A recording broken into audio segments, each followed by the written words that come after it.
to talk about today is one of the most interesting movies I've ever watched.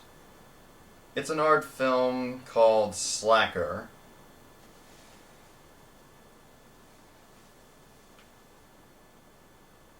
It came out in 1991 and it's considered one of the most influential independent movies ever made.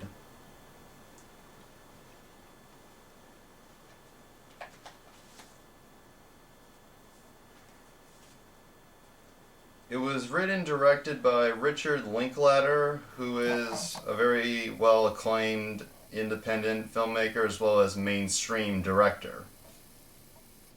His movies range from Dazed and Confused to School of Rock with Jack Black and most recently Boyhood. It was the movie that took 12 years to make, starred Ethan Hawke and Patricia Arquette. She won the Oscar for that movie, Best Supporting Actress. He's also the founder of the Austin Film Society.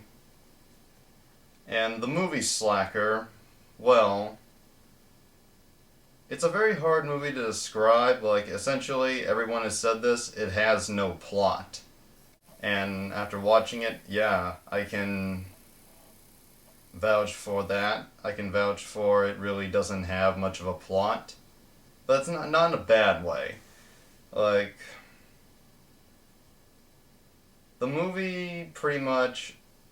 The movie is described as following several residents of Austin, Texas, over the course of 24 hours. And let me put it to you this way. This is the best way I can describe it so people will understand what the movie is. Slacker opens with a guy on a bus, just as sun is rising. It's still kind of dark out, played by Richard Linklater himself. And he then gets in a cab, the man he's playing, and no one in this film really has a name. They're just given kind of nicknames like Ultimate Loser or Hit and Run Son, stuff like that, or been on the moon since the 1950s. And the opening scene, the guy on the bus getting in the cab, played by Richard Linklater. The opening scene is about 5 minutes long, and he just talks in the cab, rambling and talking about a dream he had and how he feels it connects to his life. Thinking, what if? And after following him in the cab for about 5 minutes, he gets out and leaves, and the camera follows him. Then someone else walks into frame, and then the camera just moves on to that person. And the camera sort of follows them for a few minutes, and then another person walks by the person that the film was focusing on, and then the camera follows that person. And essentially that's the whole movie. It just follows several people throughout the film, giving each of them about 5 minutes of screen time. The most that anyone gets overall is about 10 to 15, only a few if they're lucky. Basically, imagine this. You live in a town, I live in a town that has somewhere between 10,000 to... I wouldn't say 100,000, but 10,000 to somewhere between 10,000 and 100,000 people. Imagine if on one day for 24 hours you took the time to spend 5 minutes with each person, talking with them.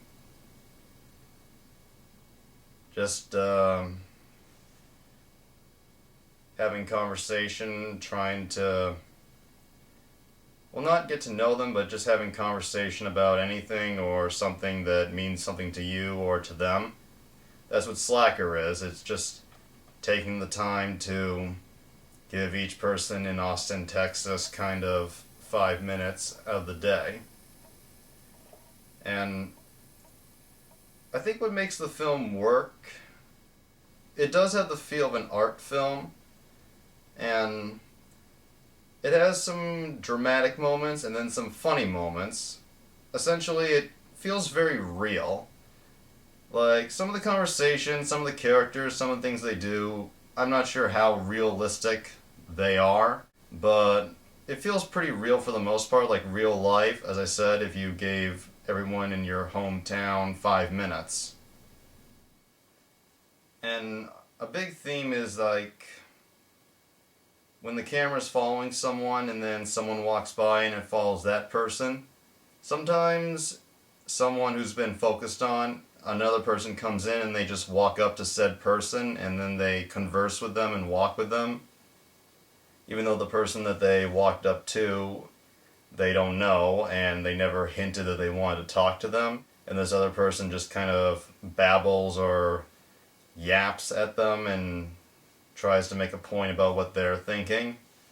And that mirrors real life a lot. Like, there are some people, they'll just come up to you or as they pass you will say something to you, and either because you're too polite or you're too nervous, you don't tell them to leave you alone or you're not interested or just to fuck off. Unless you are ballsy or you're an asshole. But yeah, that felt very real and very relatable. Like, everybody's had that kind of situation. Some asshole that just doesn't have a right to barge in on you and they won't leave you alone. And throughout the film, like, there are countless amounts of people in this film. Richard Linklater, he's the first person, writer director, he gives himself the first 5-minute role in this movie. And he does okay. He gives a monologue that kind of sets the tone for the rest of the film. And he has a very bowl-shaped haircut in his scene, and I'm just mentioning it because it kind of reminds me of my hair when it was short. Yeah, like, it's long now, but when I grew my hair out, it had a real bowl look to it, kind of. Like, started out like Moe from the Three Stooges, and then kind of like Bruce Lee. But anyway, after Linklater's scene, there are tons of crazy people.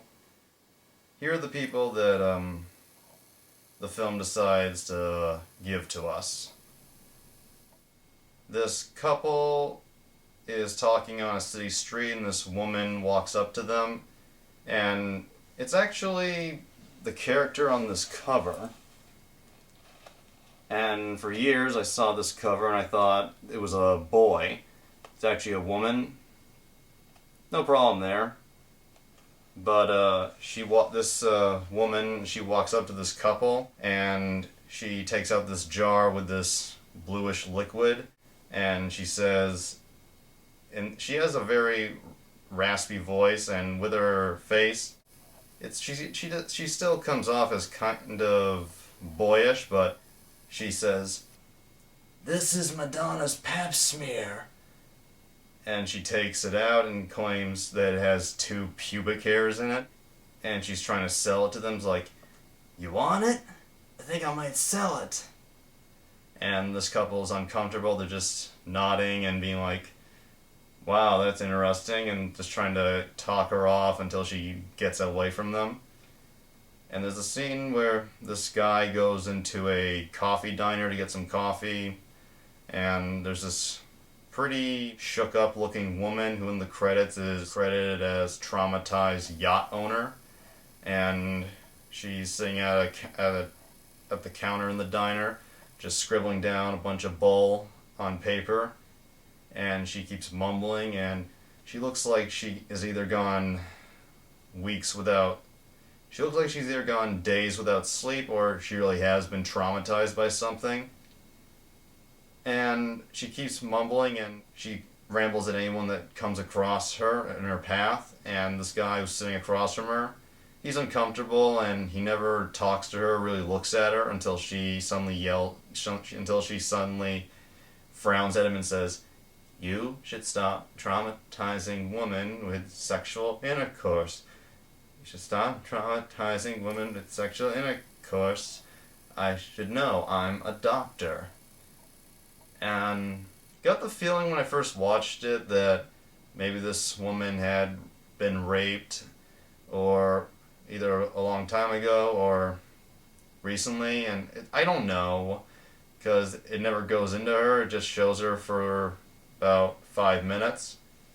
But yeah, she's this crazy, rambling nut job, and I haven't really had much of a personal experience in that area. But there are people that have probably been bothered by some rambling idiot that just won't shut up. And I don't know, just seeing this, I'm thinking, tell the crazy bitch to leave him alone, or call the manager and have them talk to her. But yeah, that was one of the scenes that kind of that's one of the few scenes that really stayed with me, just because it was so bizarre. You also got little kids running up to a soda machine, busting it, and just stealing Coca-Cola cans, and then trying to sell it to people. And you got these two guys that steal a tire from a junkyard, and they just pick up this disheveled, bald hitchhiker, and they just pick him up and they drive with him, and they give him a beer, and he talks about coming from his stepdad's funeral and saying the guy was abusive to him and his mother, and he's glad he's dead. And after he leaves, the camera actually follows him for 10 minutes, showing him walk on the street, do a street interview with some news people, and then go into a store, play at an arcade game, and then we find out through a conversation with a friend of his that he's a paroled criminal.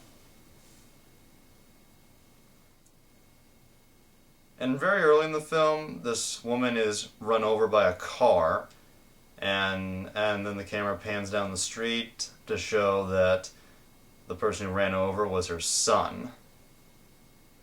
And he gets a call and he pretends he's shocked, and then we see he's kind of a religious nut. Just has candle altar, bunch of weird shit. I don't really understand it, but yeah, that was there. And there's this group of guys, like, shortly after the soda scene with the kids, the camera follows these guys who are throwing a typewriter, a few other things, off a bridge just to get rid of the memories of an old girlfriend or something. But yeah, and there's like dozens and dozens of more scenes like that.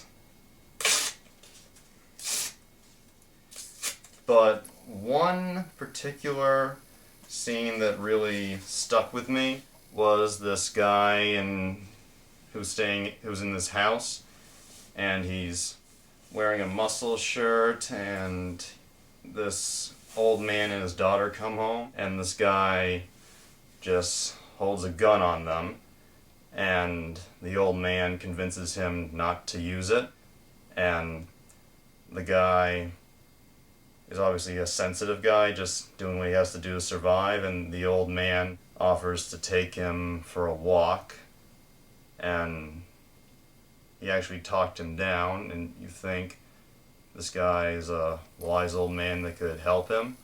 And as they walk, the old man starts talking, and you think he's going to give him some kind of life lesson. But as the old man talks, you discover he's kind of crazy, like he's a conspiracy theorist, and he thinks the government is doing a bunch of crazy shit.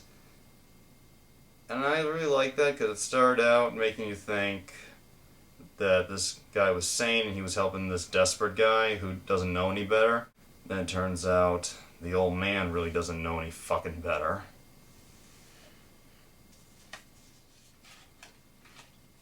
And as a film, I thought it was very well made, very well shot, and it was filmed on a budget of $23,000 and shot on 16mm film, which is a good film stock for independent filmmakers, and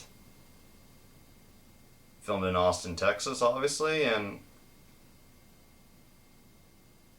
it just moves all around, and it's amazing independent film, very well done. I really recommend it. I think it's a great film, and it can be inspiring for those who want to make movies. And this is how I found out about it.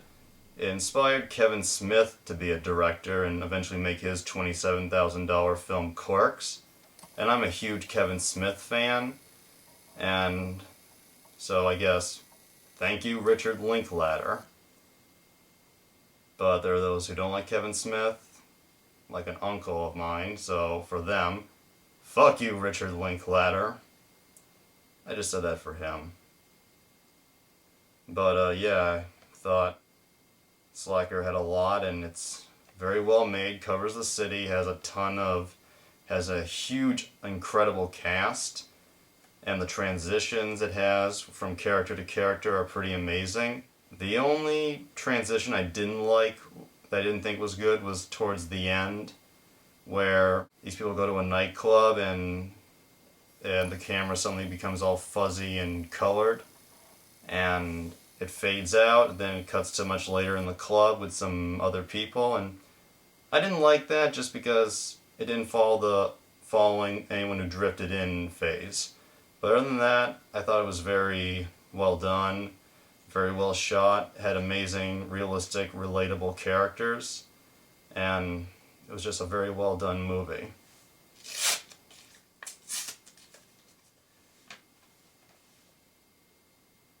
And I guess if I have any final things to say, the pap smear pusher, as she's credited, is played by a person named Teresa Taylor, a former drummer for the band Butthole Surfers. Oh, and in one scene, someone passes by a 1988 presidential campaign sign for Ron Paul. Richard Linklater. This was the first movie of his I've seen, and I just saw it recently. I think he's very talented. He knows what to do, and I look forward to seeing his other movies. And this is the Criterion Collection, and a film he made before this called It's Impossible to Learn to Plow by Reading Books is available on this Criterion DVD.